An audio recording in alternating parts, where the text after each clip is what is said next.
اللہ کے محبوب تشریف فرماتے مسجد نبوی کے کونے میں ایک عربی دیہاتی آ گیا اور پیشاب کرنے لگا۔ صحابہ مارنے کے لیے دوڑے اس کو کہ اس کو جھڑکیں۔ آقا کریم نے ان کو بلا لیا، کہا اب بیٹھ گیا تو اس کو کر لینے دو۔ جب اس نے پیشاب کر لیا تو آقا کریم علیہ السلام نے اس کو بلایا، کہا یہ مسجدیں ذکر و فکر کے لیے بنائی گئی ہیں، بول و براز کے لیے نہیں بنائی گئی، اور پھر وہاں پانی بہا دیا گیا۔ تو بعض اوقات ہم جس طرح سے لوگوں کے ساتھ رویہ کر رہے ہوتے ہیں، یہ جو موبائل ہے یہ اس دور کی ضرورت ہے، تو بعض اوقات اس کو بند کر دیں تو کھولنا یاد نہیں رہتا، کھول لیں تو بند کرنا یاد نہیں رہتا، تو بعض اوقات نماز کے اندر اس کی گھنٹی بجنا شروع ہو جاتی ہے۔ جس بیچارے کی گھنٹی بج رہی ہوتی ہے تو بعض اوقات اس کو تیزی سے بند کرنا بھی نہیں آ رہا ہوتا، تو وہ دیر بھی ہو جاتی ہے۔ خیر وقت گزر گیا، اب 4 رکعتی نماز ہے، یہ پہلی رکعت کے اندر حادثہ ہوا تو 3 پوری رکعتیں ہیں وہ غصے سے بھرے رہتے ہیں کچھ نمازی کہ اب سلام پھیر کے تو ہم اس کی خبر لیں گے، اور پھر سلام پھیر کے حالانکہ 3 رکعتیں گزر گئی ہیں، تم رب سے جڑے ہوئے ہو، تمہیں تو یاد بھی نہیں ہونا چاہیے۔ ترغیب کی آیتیں بھی آئیں، ترغیب کی آیتیں بھی آئیں، جنت کا تذکرہ بھی آیا، جہنم سے بھی ڈرایا گیا، تلاوت بھی ہوئی، تم سجدے میں بھی گرے اس کے حضور، تم رکوع میں بھی گرے، لیکن یہ نہیں بھولے کہ گھنٹی اس طرف سے بجی تھی۔ اور پھر سلام پھیر کے سب نے ایسے گھور کے دیکھا جیسے کھا جائیں گے۔ اب اس کو دیکھیں اور اس پیشاب کرنے والے کو دیکھیں، اپنا عمل دیکھیں اور رسول اللہ کا عمل دیکھیں ہم کہاں کھڑے ہیں۔ اور اسی لیے تو لوگوں نے بھگا دیا ہے مسجدوں سے لوگوں کو کہ جو مذہبی طبقہ اس کا رویہ کتنا سخت ہے۔ میں نے تو یہ دیکھا ہے کہ ایک چیز ہے جس کا تعلق دین سے اس طرح سے نہیں ہے، طریقہ کار سے ہے، تنظیمی طریقہ ہے، طریقت کا طریقہ ہے، آپ کا تربیتی طریقہ ہے، اور اگر کوئی بندہ اس طریقے کو اختیار نہیں کرتا تو اس کو مسلمان نہیں سمجھتے۔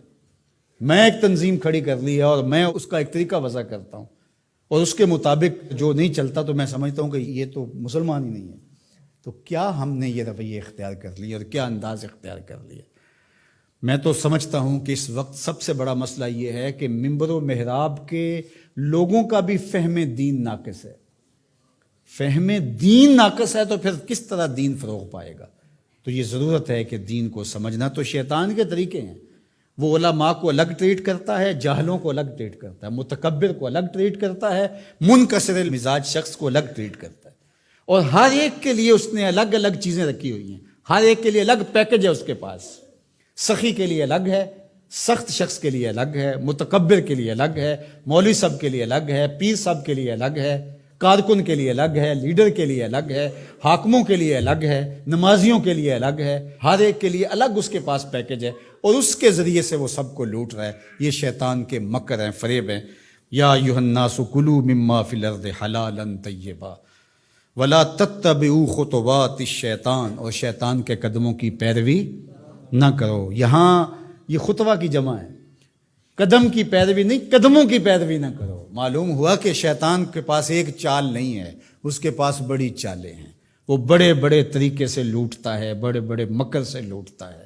آپ تاریخ پڑھیں، مرتبہ ولایت کے پہنچے ہوئے لوگوں کو اس نے برباد کیا۔ بلعم بن بورا کون تھا؟ مستجاب الدعوات ولی تھا نا، لیکن کہاں لڑک کے چلا گیا۔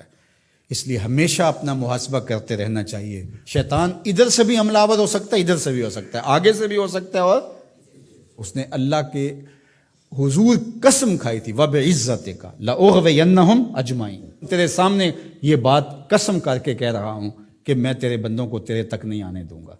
ان کے دائیں سے آؤں گا، ان کے بائیں سے آؤں گا، آگے سے آؤں گا، پیچھے سے آؤں گا، چاروں طرف سے حملہ۔ کدھر بھاگیں گے؟ اللہ اکبر۔ ظالم 2 راستے بھول گیا، اوپر والا اور نیچے والا۔ جب بندہ دعا کے لیے ہاتھ اٹھاتا ہے یا سر سجدے میں رکھ دیتا ہے، شیطان کچھ بھی نہیں کر پاتا۔ تو یہ دائیں سے بھی آ رہا ہے، بائیں سے بھی آ رہا ہے، آگے سے بھی آ رہا ہے، پیچھے سے بھی آ رہا ہے، اور اس نے خود اللہ کے سامنے قسم کی ہے، مجھے تیری عزت کی قسم، ان بندوں کو تیرے تک نہیں آنے دوں گا، چاروں طرفیں گھیر لوں گا۔ تو یہ چومکھی لڑائی ہے شیطان کے ساتھ، کبھی یہ کسی طرح سے آ جاتا ہے، کبھی کسی طرح سے آ جاتا ہے، کبھی کسی طرح سے آ جاتا ہے۔ تو اس کے بڑے مکر و فریب اور بڑے طریقے ہیں، اللہ تعالیٰ اس کے مکر و فریب سے ہمیں محفوظ فرمائے۔